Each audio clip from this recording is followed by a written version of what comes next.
จากเล็บมือนางสวัสดีค่ะเพื่อนๆทุกคนนะคะที่กำลังรับชมคลิปดาวอยู่นะคะตอนนี้นะคะวันนี้นะคะเราก็มีเคล็ดลับนะคะ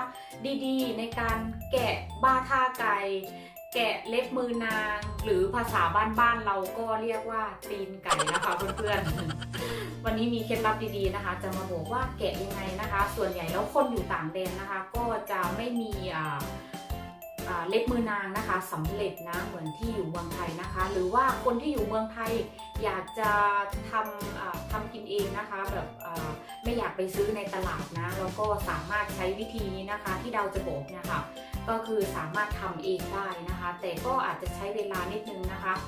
ในการแกะนะแต่ว่าก่อนที่จะไปแกะนะคะเราก็จะมีวิธีการบอกนะคะว่าต้มแบบไหนนะคะแล้วก็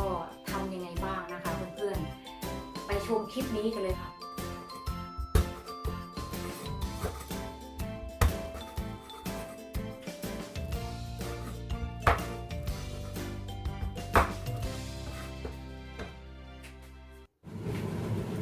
น้ำเริ่มเดือดแล้วนะคะ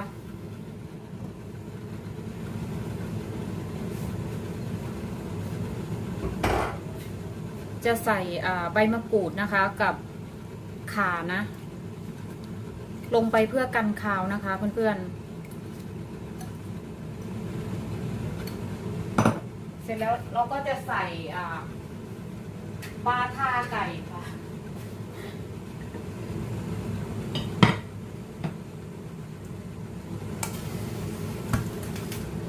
ใส่ลงไปเลยนะคะแต่ว่าอันนี้คือล้างเรียบร้อยแล้วนะคะเราล้างเสร็จแล้วนะคะเราจะใช้เวลาต้มนะคะประมาณครึ่งชั่วโมงนะคะพอต้ม30 นาทีเสร็จแล้วนะคะแล้วก็อันนี้คือน้ำเย็นนะคะเราก็จะเอามาน็อกในน้ำเย็นค่ะเพื่อนๆ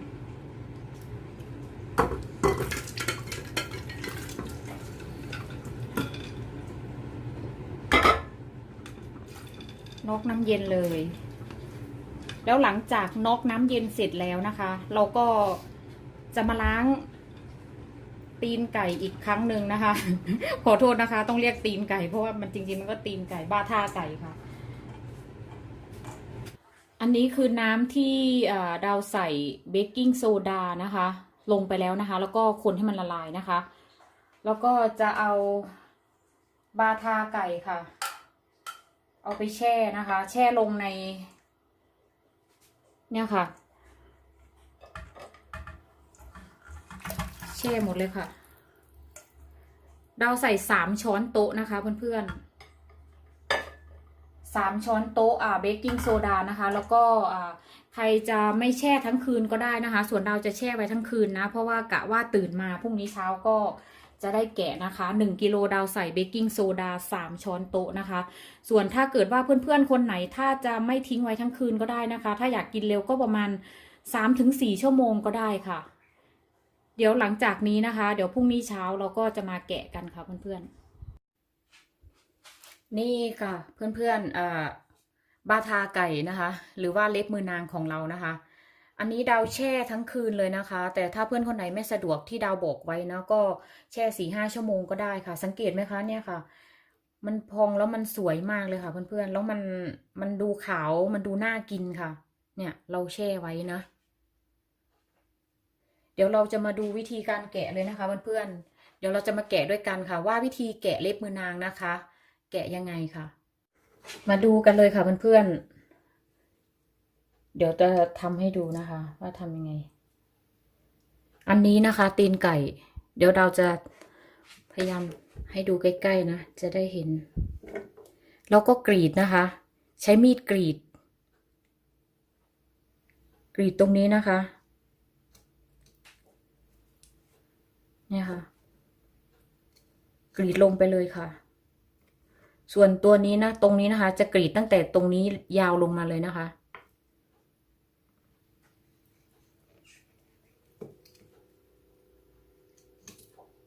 กรีดลงไปยาวเลยค่ะส่วนตรงนี้ก็จะกรีดนะคะกรีดให้ครบทั้งหมดเลยให้เพื่อนๆได้ดูใกล้ๆ นะคะกรีดลงมา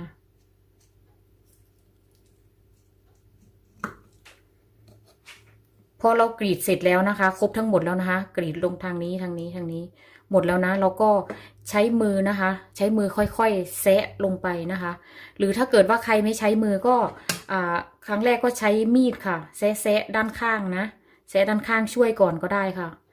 แต่เราจะใช้มือนะคะใช้มือแซะอย่างนี้นะเพื่อนๆเอากระดูกออกมาค่ะเนี่ยค่ะแล้วก็หักกระดูกออกมานะเนี่ยค่ะอย่างนี้นะคะหักกระดูกออกมาใช้มือแซะลงไปก่อนเนี่ยค่ะจะเอาทีละข้อก่อนนะคะ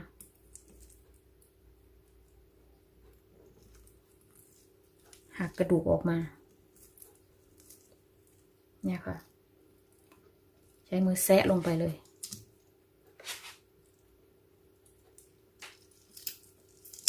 ส่วนตรงนี้นะคะเดี๋ยวจะเอาออกทีหลังนะเราจะเอากระดูกตรงนี้ออกให้หมดก่อน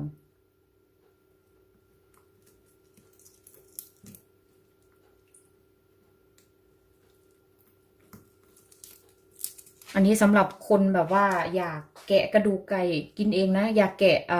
เล็บมือนางนะ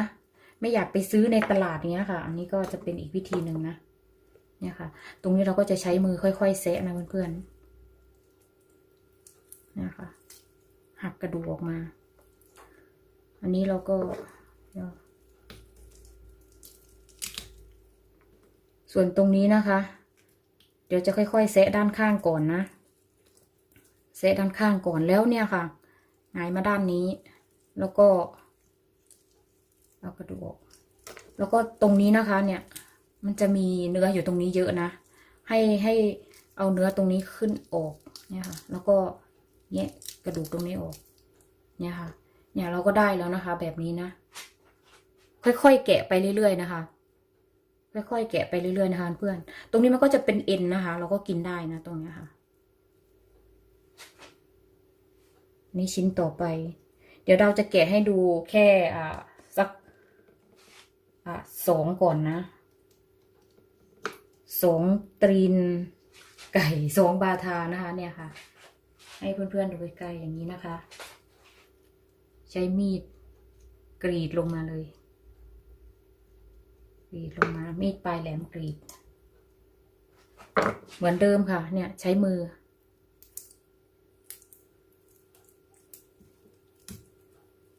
หักกระดูกออกเนี่ยค่ะ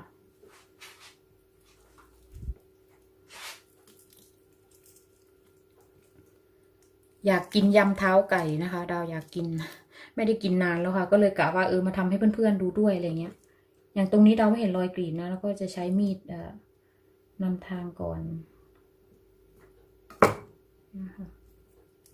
ง่ายค่ะไม่ยากเพื่อนๆแต่ว่ามันอาจจะใช้เวลานิดนึงนะกว่าเราจะได้กินเนาะถ้าเกิดว่าใครแกะเป็นแล้วอย่างเงี้ยมันก็ไม่นานค่ะแป๊บเดียวแต่ถ้าอย่างมือใหม่ยังแกะไม่เป็นอย่างเงี้ยก็จะใช้เวลานิดนึงเนี่ยค่ะหักกระดูกออกลองทำดูนะคะเพื่อนๆแล้วเท้าไก่มันก็จะได้ออกมาสวยด้วยน่ากินด้วยค่ะไม่ต้องไปซื้อในตลาดเองอย่างยิ่งคนอยู่ต่างแดนนะคะแบบว่าจะไปซื้อที่เขาแกะสำเร็จแล้วมันก็ไม่ค่อยมีนะคะเพื่อนๆเนี่ยค่ะตรงนี้นะคะตรงข้อใหญ่ตรงเนี้ยแงะตรงนี้ออกก่อนเสร็จแล้วเราก็หงายมาด้านนี้แล้วก็ดันตรงนี้ออกมาตรงเอ็นเนี่ยค่ะเอา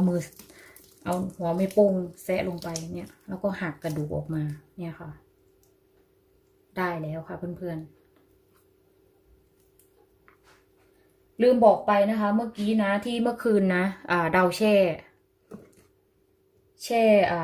เบกกิ้งโซดานะคะเมื่อเช้าเนี่ยก็คือก่อนที่ดาวจะเอามาแกะนะดาวก็ล้างก่อนนะคะล้าง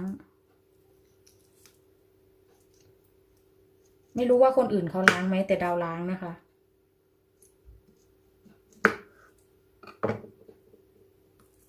เดี๋ ดี๋ยวเราจะขอแกะไปเรื่อยๆนะคะเพื่อนๆก็ทำอย่างนี้นะคะทำเหมือนที่ดาวบอกนะคะเราจะขอแกะไปเรื่อยๆนะคะแล้วก็มาดูตอนที่ดาวแกะเสร็จแล้วนะคะเพื่อนๆเดี๋ยวมาดูตอนที่ดาวแกะเสร็จแล้วเลยค่ะเพราะว่ามันจะใช้เวลาค่อนข้างนานนิดนึงนะเดี๋ยวคลิปมันจะยาวไปค่ะแกะเสร็จเรียบร้อยแล้วค่ะเห็นไหมคะหน้าตาสวยงามมากค่ะอันนี้คือกระดูกนะคะกิโลหนึ่งกระดูกได้ถ้วยนี้เลยนะเห็นแล้วใช่ไหมคะเพื่อนๆว่าการแกะเล็บมือนางนะคะไม่ยากเลยค่ะเพื่อนๆอันนี้เราเปลี่ยนจานนะคะนี่นะคะสวยงามมากค่ะปิ้งๆให้ดูเนาะน่ากินมากเลยค่ะขาวจั่วแต่ไม่ถึงกับขาวมากนะคะเพื่อนๆถ้าคิดว่าคลิปนี้ดีแล้วก็มีประโยชน์นะคะกับคนอื่นนะคะเราฝากกดติดตามกดไลค์กดแชร์ด้วยนะคะยังไงก็มาเจอกันใหม่คลิปหน้าค่ะว่าเราจะพาไปไหนทำอะไรกินอะไรแต่ว่าก่อนที่จะจากกันนะคะเราก็จะฝากช่องดาวนิดนึงนะคะว่าช่องดาวไม่ใช่ว่ามีแต่จะทำกับข้าวอย่างเดียวนะคะช่องดาวก็มีหลากหลายสไตล์นะคะมีทั้งสาระบ้างแล้วก็ไม่มีสาระบ้างมีไลฟ์สไตล์นะคะถ้าเกิดว่าเพื่อนๆคนไหนสนใจนะคะก็เข้าไปดูในช่องดาวได้นะคะเราก็จะแบ่งเป็นหมวดหมู่ไว้ในเพลย์ลิสต์นะคะสำหรับคลิปนี้เราขอจบแค่นี้นะคะสวัสดีค่ะบ๊ายบายเจอกันใหม่คลิปหน้าค่ะทุกๆคนขอบคุณที่เข้ามาติดตามรับชมคลิปนี้นะคะบายค่ะ